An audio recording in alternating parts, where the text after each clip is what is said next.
Here we are for another Teesside interview. Today we have with us Amy Heald. Amy, would you like to introduce yourself and tell us a little bit about your practice? Hello, I'm Amy Heald and I'm a painter from Teesside.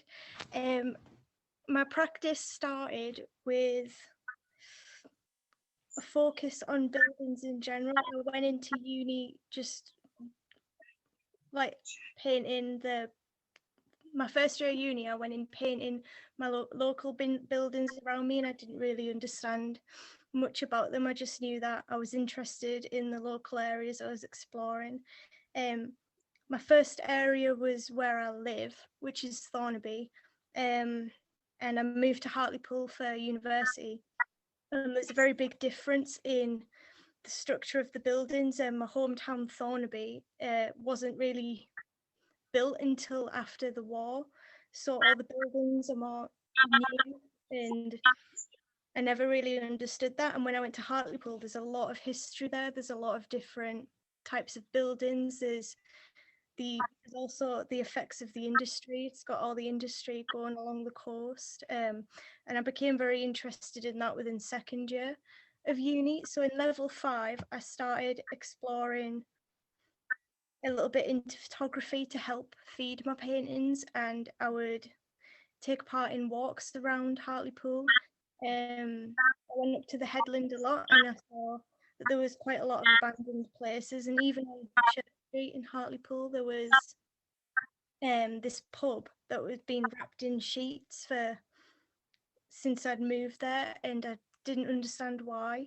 And I was just taking photos of it and doing little drawings and painting, and then I just thought, like, what's stopping me from researching about it? It just never clicked in my head to research about it. And then I started researching about it, and it was a pub slash hotel that was built in the 1800s, and was built with the purpose to look fancy and over the top and to kind of attract businessmen, because at the time the industry was on the rise and they wanted people to move to Hartlepool and Middlesbrough. They wanted it to grow, and it was growing. Um, and it was a hotel for quite a few years, and then it was just a pub, I think, and then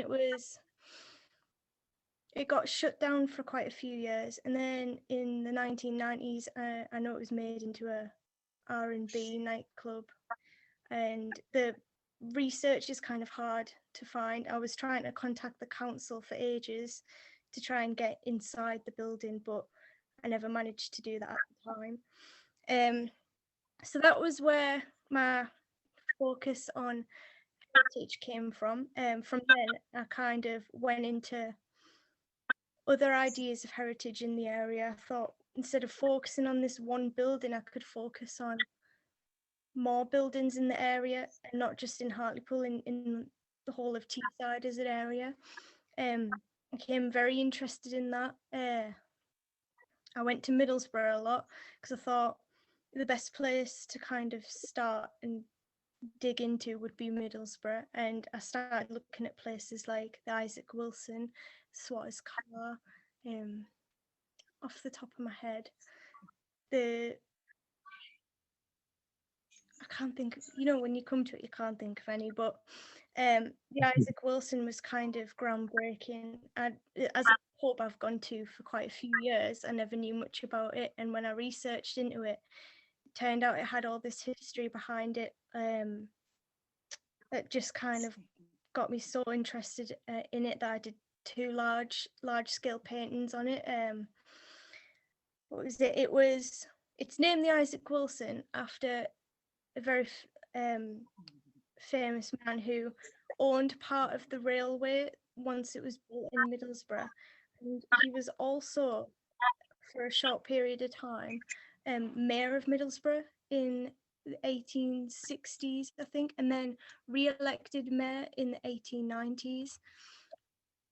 He was very influential. He owned a lot of property. He owned a lot of land in Middlesbrough. He was kind of seen as this big figure. So I think that's why the pub was named Isaac Wilson. The pub itself was actually a graveyard before. It was a graveyard for, I'm trying to think through it. I can't remember what it was a graveyard for, but it was a graveyard, and they wanted to build the pub, which was originally a courthouse, wanted to build the courthouse on the land, but they got denied with it being a graveyard. But what they did was they planned a night excavation of the graveyard, and they moved the bodies illegally, and they moved them somewhere else, and then it wasn't a graveyard anymore, and they could build on top of it. So a lot of people say that it's very haunted because of that reason. And so it's just got a lot of kind of background to it. So that was very interesting for me, and I wanted to dig more into that in my third year as well.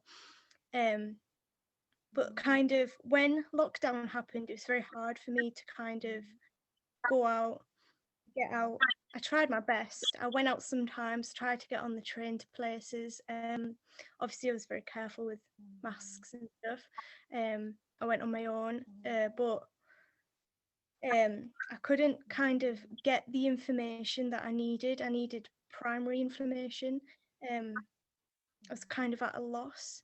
I started focusing on just drawing again, just going back to drawing and sketching and little studies, and then would work a little bit bigger and then a little bit bigger again. But I was just kind of going back to my roots and just focusing on architecture again. And then in my third year, I kind of started to develop this revelation of, like, I've found a strong focus on structure of buildings. I find it very hard. I like working large scale. I feel I can really understand a structure when it's large scale. When it's on a small scale, it doesn't really motivate me, that there isn't the impact that I want, which is to overwhelm and to kind of be in people's faces with the structure. So in my third year, I started again with my large scale paintings. They're usually around 6 by 7 foot, but they do tend to go quite bigger. And I was just focusing on pubs again, because I've just find the whole, like, there are often very grand architectural structures. There was a few places I went to in Newcastle that kind of grabbed my attention, and I started painting them. There was the Revolution in Newcastle, and I found that very interesting to paint because it was a corner built part of the building, and I enjoyed working with the perspective. I had a few talks with lecturers, and we decided that the corners of the buildings was very, like, interesting, because with my work I try and depict that perspective the best I can, but I tend to flatten it out accidentally, to kind of fit the space I've given myself for the painting.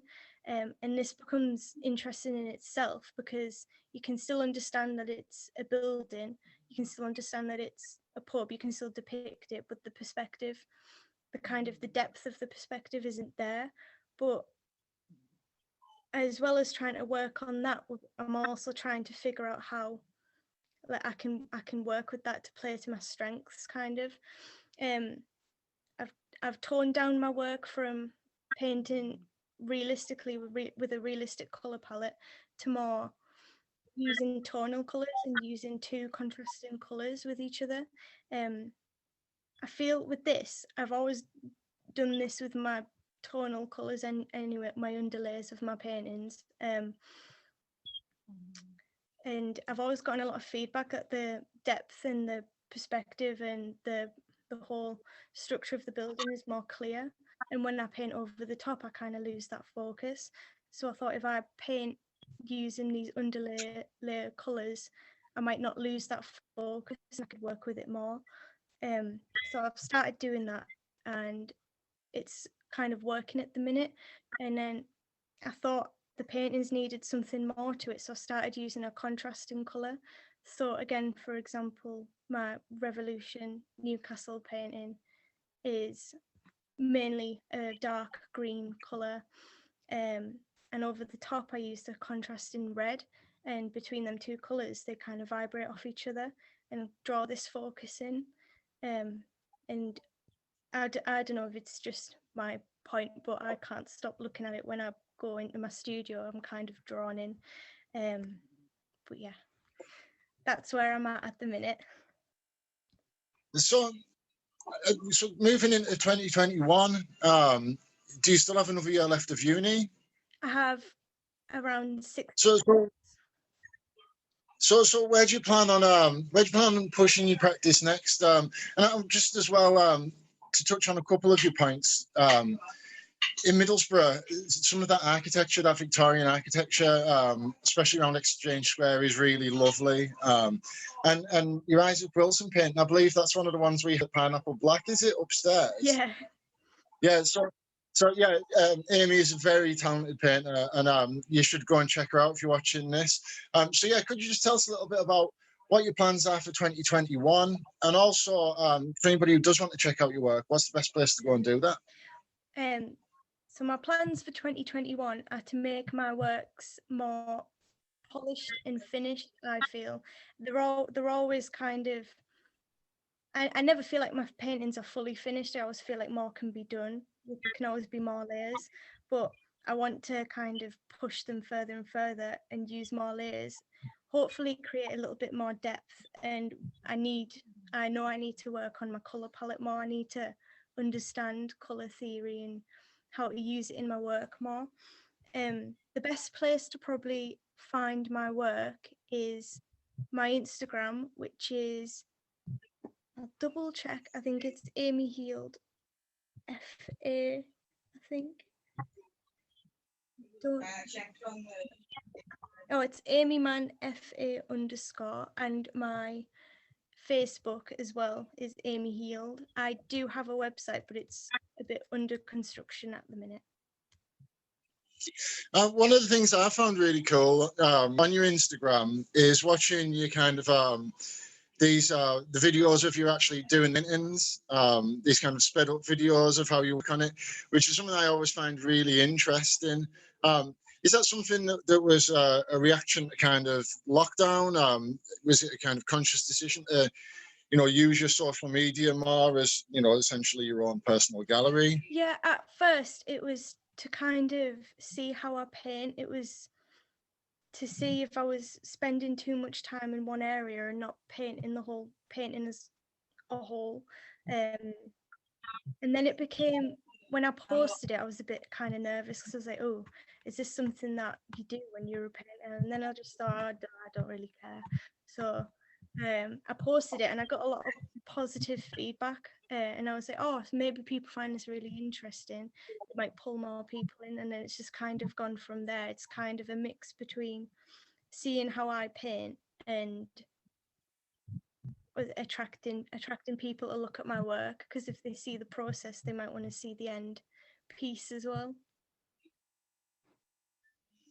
I think what comes across talking to you, Amy, is it's your practical investigation for the kind of research and the studies, and everything you talk about is about kind of developing, and I think that kind of attitude really stands you in good stead going forward.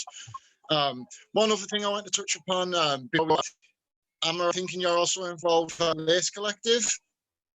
Yeah, I'm a part of Lace Collective. So we've had across this series, and I've been telling everyone, look out for Lace. I think you're going to do really interesting things in 2021. I just want to talk a little bit about before we go. Yeah, so we set up a Lace Collective in level 5 with a group on my course in uni. There's Charlie Love, Annabelle Collins, Keegan Gallen, Anna Maria Kovacs, and Beth Hunting.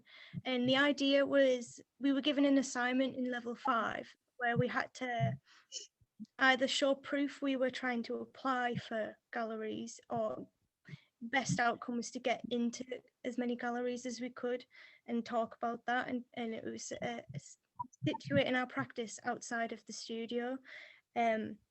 And we realised that when you apply, there's not many opportunities to apply, and when there is on your own, it's kind of harder to get a kind of foot in a gallery. But we thought if we formed a group and we all have very diverse work and we all have a lot of work and we got in touch with galleries, we could fill that space. And that was the idea at first. And the idea of Lace came from we were all female and we were all kind of joking around. We're not the most feminine type of female, we were all saying at the time. And I think I was wearing a lace top at the time. We were just joking, like, oh, it would be cool to be called Lace because, you know, we're all female and it's just stereotypical.